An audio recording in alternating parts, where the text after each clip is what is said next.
Assalamualaikum warahmatullahi wabarakatuh. Perkenalkan, nama saya Dila Blinda Saifullah, NIM B2006002 dari Prodi S1 Kebidanan semester 4. Baik, di sini saya dari kelompok 1. Saya akan membacakan materi saya yang berjudul Perubahan Normal Emosi pada Kehamilan, Persalinan, dan Nifas. Perubahan normal emosi pada kehamilan. Perubahan emosional trimester 1 atau penyesuaian ialah penurunan kemauan seksual karena letih dan mual. Perubahan suasana hati seperti depresi atau khawatir, ibu mulai berpikir mengenai bayi dan kesejahteraannya dan kekhawatiran pada bentuk penampilan diri yang kurang menarik dan menurunnya aktivitas seksual. Perubahan emosional trimester 2 yaitu kesehatan yang baik terjadi pada bulan kelima kehamilan, terasa nyata karena bayi sudah mulai bergerak sehingga ibu mulai memperhatikan bayi dan memikirkan apakah bayinya akan dilahirkan sehat. Rasa cemas pada ibu hamil akan terus meningkat seiring bertambah usia kehamilannya. Terus adapun perubahan emosional trimester 3 yaitu penantian dengan penuh kewaspadaan. Jadi terutama pada bulan-bulan terakhir kehamilan. Biasanya gembira bercampur takut karena kehamilannya telah mendekati persalinan. Kekhawatiran ibu hamil biasanya seperti apa yang akan terjadi pada saat melahirkan. Apakah bayi lahir sehat dan tugas-tugas apa yang dilakukan setelah kelahiran. Contoh, yaitu pertama, cenderung malas. Penyebab cenderung malas yaitu perubahan hormonal akan mempengaruhi gerakan tubuh ibu seperti gerakannya yang semakin lambat dan cepat merasa letih. Keadaan tersebut yang membuat ibu hamil cenderung menjadi malas. Dan yang kedua yaitu sensitif. Jadi penyebab wanita hamil menjadi lebih sensitif ialah karena faktor hormon. Reaksi wanita menjadi peka, mudah tersinggung dan mudah marah. Yang ketiga, meminta perhatian. Perhatian yang diberikan suami walaupun sedikit dapat memicu tumbuhnya rasa aman dan pertumbuhan janin lebih baik. Yang keempat yaitu perasaan ambivalen, yaitu perasaan ambivalen wanita hamil berhubungan dengan kecemasan terhadap perubahan selama masa kehamilan, rasa tanggung jawab, takut atas kemampuannya menjadi orang tua, sikap penerimaan keluarga, masyarakat, dan masalah keuangan. Dan kelima yaitu perasaan ketidaknyamanan. Yaitu perasaan ketidaknyamanan sering terjadi pada trimester pertama seperti nausea, kelelahan, perubahan nafsu makan, dan kepekaan emosional. Semuanya dapat mencerminkan konflik depresi. Dan yang keenam yaitu ansietas atau kecemasan. Jadi ansietas merupakan istilah dari kecemasan, khawatir, gelisah, tidak tentram yang disertai dengan gejala fisik.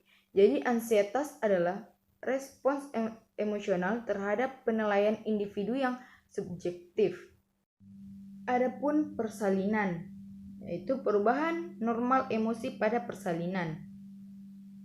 Jadi perubahan hormonal pada kala 1. Pada setiap tahap persalinan, pasien akan mengalami perubahan psikologis dan perilaku yang cukup spesifik sebagai respon dari apa yang ia rasakan dari proses persalinannya.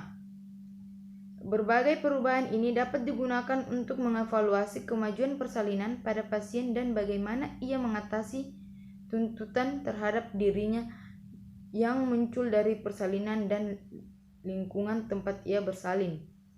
Yang pertama yaitu kala 1 fase laten, yaitu pada awal persalinan, kadang pasien belum cukup yakin bahwa ia akan benar-benar melahirkan meskipun tanda persalinan sudah cukup jelas. Yang kedua yaitu kala 1 fase aktif. Jadi memasuki kala 1 fase aktif, sebagaimana besar pasien akan mengalami penurunan stamina dan sudah tidak mampu lagi untuk turun dari tempat tidur, terutama pada primipara. Secara singkat, berikut perubahan psikologis pada ibu bersalin kala 1, yaitu yang pertama perasaan tidak enak, Kedua, takut dan ragu akan persalinan yang akan dihadapi. Yang ketiga, sering memikirkan apakah persalinan berjalan normal. Yang keempat, menganggap persalinan sebagai percobaan.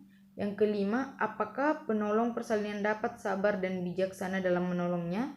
Yang keenam yaitu apakah bayinya normal apa tidak. Dan ketujuh, apakah ia sanggup merawat bayi dan ibu merasa cemas. Adapun perubahan psikologi persalinan kala dua. Yang pertama yaitu emotional distress. Yang kedua, nyeri menurunkan kemampuan mengendalikan emosi dan cepat marah. Yang ketiga, lemah. Dan keempat, takut. Dan kelima itu kultur atau respon terhadap nyeri, posisi, pilihan kerabat yang mendampingi. Perbedaan kultur juga harus diperhatikan. Adapun perubahan psikologi kala 3 dan 4, yaitu yang pertama bahagia. Karena saat-saat yang telah lama ditunggu akhirnya datang juga, yaitu kelahiran bayinya dan ia merasa bahagia karena merasa sudah menjadi wanita yang sempurna. Yang kedua yaitu cemas dan takut. Cemas dan takut kalau terjadi bahaya atas dirinya saat persalinan, karena persalinan dianggap sebagai suatu keadaan antara hidup dan mati. Adapun bagian nifas yaitu perubahan normal emosi pada persalinan, yaitu prode postpartum atau puerperium adalah jangka waktu 6 minggu yang dimulai setelah kelahiran bayi sampai pemulihan kembali organ-organ reproduksi seperti sebelum kehamilan. Banyak faktor yang mempengaruhi proses pemulihan ini, termasuk tingkat energi, kenyamanan psikologis dan fisik, kesehatan bayi baru lahir, perawatan dan motivasi yang diberikan oleh tenaga kesehatan profesional, di mana pada periode ini lebih ditekankan pada kesejahteraan ibu dan respon dari bayinya. Adaptasi psikologis pada postpartum yaitu perubahan psikologis berperanan sangat penting. Kedua, bu postpartum sangat sensitif. Dan ketiga, peran perawat sangat penting untuk memberikan arahan kepada keluarga. Adapun pengkajian psikologis masa postpartum, wanita mengalami banyak perubahan emosi sementara ia menyesuaikan diri menjadi seorang ibu. Penyebab depresi postpartum yaitu kekecewaan emosional, rasa sakit masa awal nifas, kelelahan selama proses persalinan, kecemasan akan kemampuannya merawat bayi, rasa takut tidak menarik lagi bagi suami. Adapun adaptasi psikologis menurut Reva Rubin yaitu taking in atau taking hold dan letting go.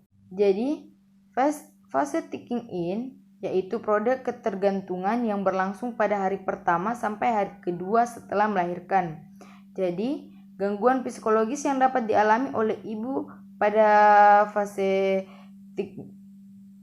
ini yaitu kekecewaan pada bayinya, ketidaknyamanan sebagai akibat perubahan fisik yang dialami, rasa bersalah karena belum bisa menyusui bayinya, dan kritikan suami atau keluarga tentang perawatan bayinya. Adapun fase taking hold yaitu prode yang berlangsung antara 3-10 hari setelah melahirkan.